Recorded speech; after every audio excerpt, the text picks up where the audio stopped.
Perkenalkan, nama saya Hansa Fantanto Barat. Saya dari jurusan Teknik Geologi, Fakultas Teknologi Kebumian dan Energi dengan NIM 0722220006. Kenapa saya mengambil jurusan Teknik Geologi dan berkuliah di Trisakti? Yang pertama, karena memiliki fasilitas yang baik.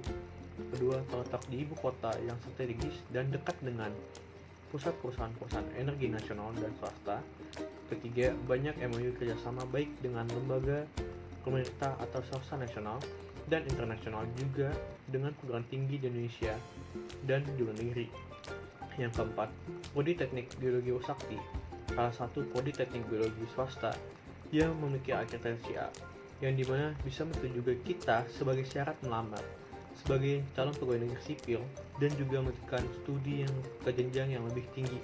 Dan kelima, sudah terakreditasi internasional, The Indonesian Accreditation Board for Engineering Education. Dan keenam, memiliki alumni tersebar di industri dan institusi dalam dan luar negeri. Dan ketujuh, Prodi Teknik Geologi memiliki nilai Science and Technology Index tertinggi. Geologi merupakan sebuah kata serapan yang berasal dari bahasa Yunani kuno. Dia memiliki arti ilmu tentang komposisi struktur dan sejarah bumi. Ilmu geologi memiliki pokok pembahasan yang terfokus pada batuan yang berperan sebagai objek ilmu dalam dimensi ruang, waktu, dan proses-proses. Kemudian, terdapat cabang ilmu geologi yaitu petrologi, stratigrafi, geostruktur, paleontologi, geofisika, geokimia, dan geologi teknik. Dan seberapa luas cakupan seorang geologis juga sangat tergantung pada spesialisasi dan minat yang dimilikinya, serta kebutuhan industri dan lingkungan di suatu daerah. Contohnya, dapat bekerja di eksplorasi mineral dan pertambangan, penelitian geologi, geoteknik, dan manajemen lingkungan. Pada kesempatan kali ini saya akan membahas tentang geologi laut. Geologi laut adalah ilmu yang mempelajari tentang struktur dan proses yang terjadi di dasar laut dan sekitarnya. Wilayah laut sangat luas dan meliputi sekitar 70% permukaan bumi, sehingga studi tentang geologi laut sangatlah penting untuk memahami sejarah dan evolusi planet kita. Beberapa topik yang termasuk dalam geologi laut antara lain, yang pertama, morfologi dasar laut. Morfologi dasar laut mencakup bentuk dan karakteristik dasar laut, termasuk lembah, pegunungan bawah laut, ngarai laut, gunung api bawah laut, dan daratan kontinental. Yang kedua, sedimentasi laut. Sedimentasi laut mencakup proses pengendapan dan akumulasi endapan laut, termasuk jenis-jenis sedimen yang terbentuk di dasar laut, seperti lumpur, pasir, dan kerikil. Sedimen laut dapat memberikan petunjuk tentang sejarah geologi laut dan kehidupan organisme laut. Yang ketiga, vulkanisme laut. Vulkanisme laut terjadi ketika magma naik ke permukaan laut dan membentuk gunung api bawah laut. Gunung api bawah laut ini dapat menghasilkan lava, abu vulkanik, dan gas yang dapat mempengaruhi lingkungan hidup di laut. Yang keempat, tektonik lempeng laut.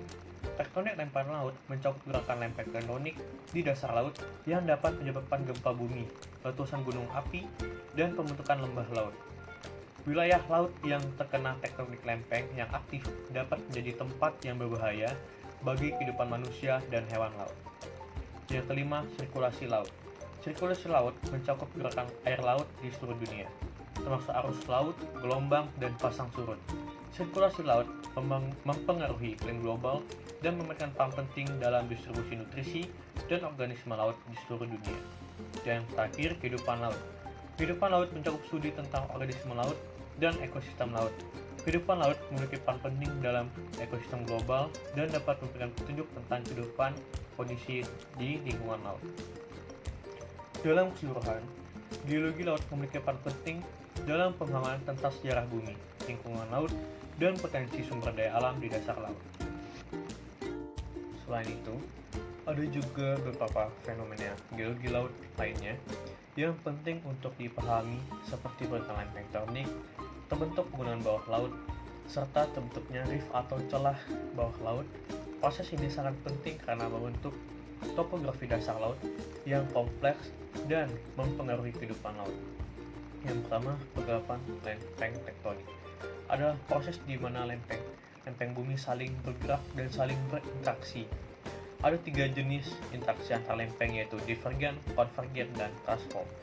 Divergen terjadi ketika lempeng bumi saling menjauh dan membentuk celah bawah laut atau mid-ocean ridge. Sedangkan konvergen terjadi ketika lempeng bumi bertabrakan dan membentuk pegunungan bawah laut atau palung laut.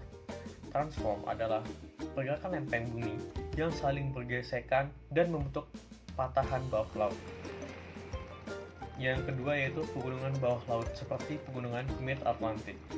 Merupakan bentang alam bawah laut yang panjang terletak di dasar Samudra Atlantik. Pegunungan bawah laut biasanya terbentuk akibat aktivitas tektonik seperti divergen atau konvergen.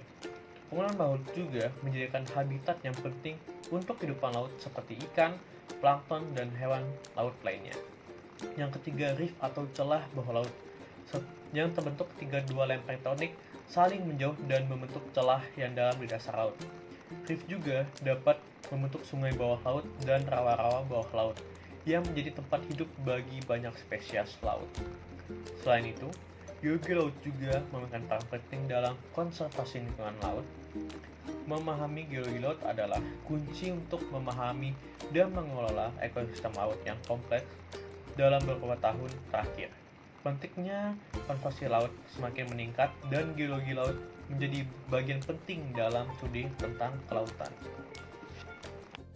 Dasar laut terdiri dari berbagai jenis formasi geologis. Ada 3 jenis dasar laut utama, yaitu kerak samudera, dataran abisal, dan palung laut. Kerak samudera adalah lapisan kulit bumi di bawah laut yang terbentuk dari cairan magma yang membeku di bawah permukaan laut. Kerak samudera biasanya tipis dan padat, terdiri dari mineral seperti basalt dan gabbro. Namun, proses tektonik yang secara terus-menerus, kerak samudera dapat rusak dan bergerak, membentuk gunung api bawah laut dan pegunungan bawah laut. Yang kedua, dataran abisal. Dataran abisal adalah bagian dari dasar laut yang datar dan luas, yang terdiri dari sedimen dan material organik yang terendapkan selama jutaan tahun. Dataran abisal biasanya terletak di luar zona kontinental dan mencakup sekitar 40% dari dasar laut. Sedimen di dataran abisal bisa berasal dari daratan yang tererosi dan diangkut oleh sungai ke laut, atau berasal dari organisme laut yang mati dan terendapkan di dasar laut. Yang ketiga, palung laut.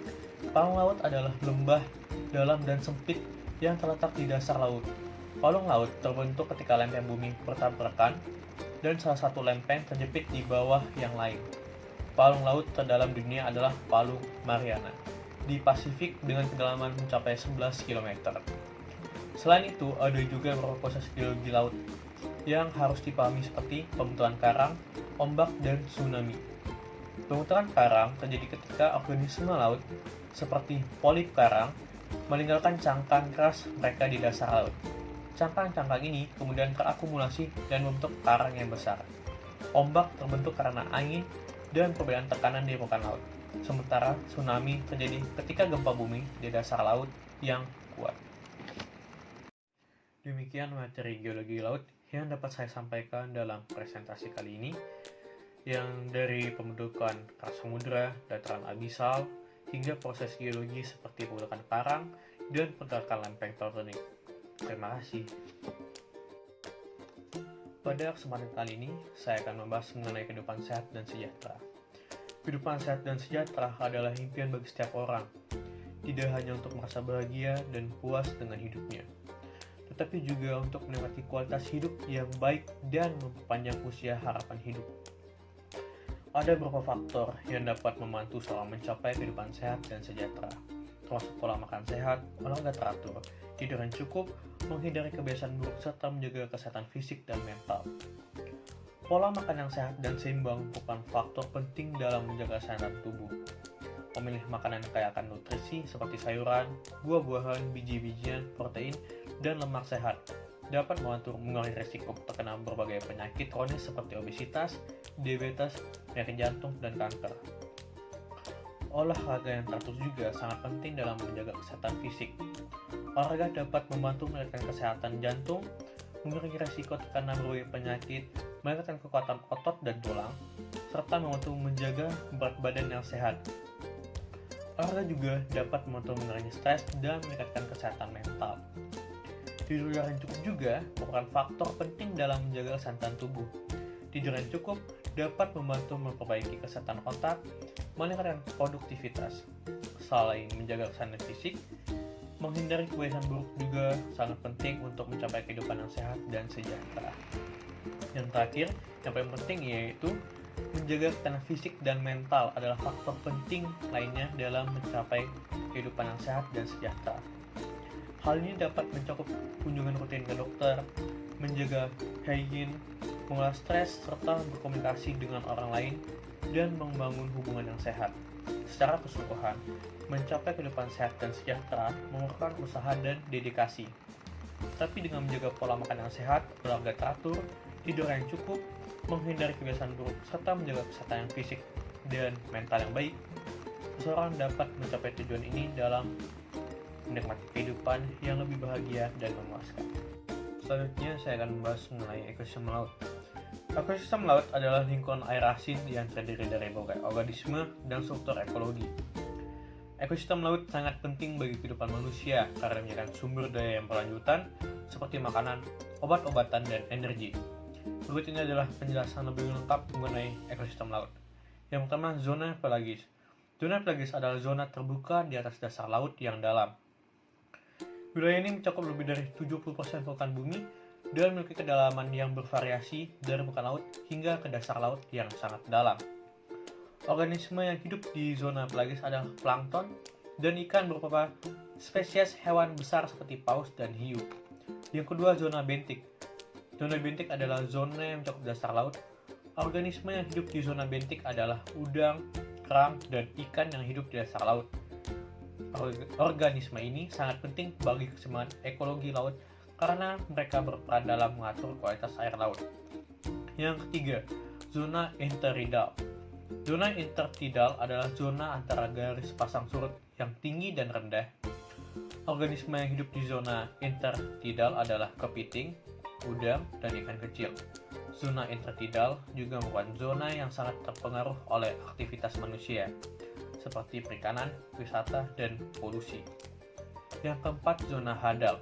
Zona hadal adalah zona terdalam di laut, terletak di bawah dasar laut yang dalam. Organisme yang hidup di zona hadal adalah bakteri dan hewan kecil seperti ubur-ubur dan cumi-cumi. Dan kelima adalah zona neritik. Zona neritik adalah zona yang terletak di atas zona bentik dan terletak di bawah zona pelagis. Organisme yang hidup di zona neritik ini adalah ikan kecil, kura-kura laut, dan mamalia laut seperti anjing laut dan lumba-lumba. Selain itu juga, ada beberapa faktor lain yang mempengaruhi ekosistem laut seperti suhu, salinitas, pH, dan keberadaan fitoplankton. Fitoplankton merupakan organisme fotosintetik yang sangat penting bagi ekosistem laut karena mereka menghasilkan oksigen dan merupakan sumber makanan bagi plankton dan ikan. Dalam kesimpulannya, ekosistem laut adalah lingkungan yang kompleks dan dinamis yang terdiri dari berbagai zona dan organisme yang saling bergantung satu sama lain. Pemahaman tentang ekosistem laut sangat penting untuk menjaga keseimbangan ekologi laut dan memastikan keberlangsungan hidup manusia dan makhluk hidup lainnya. Harapan saya yang nanti sebagai geologis yang menjadi tumpuan kemajuan suatu bangsa dan negara. Yang pertama, dapat mengembangkan pengetahuan dan teknologi dalam bidang geologi. Contohnya pengembangan teknologi dalam metode eksplorasi mineral, pemetaan, hingga pengembangan energi alternatif yang ramah lingkungan. Yang kedua, dapat memberikan kontribusi positif dalam menjaga lingkungan hidup yang sehat dan keberlanjutan sumber daya alam, serta dapat mengatasi masalah global yang kompleks. Yang ketiga, dapat menggunakan solusi yang efektif dan komprehensif untuk menangani masalah seperti perubahan iklim.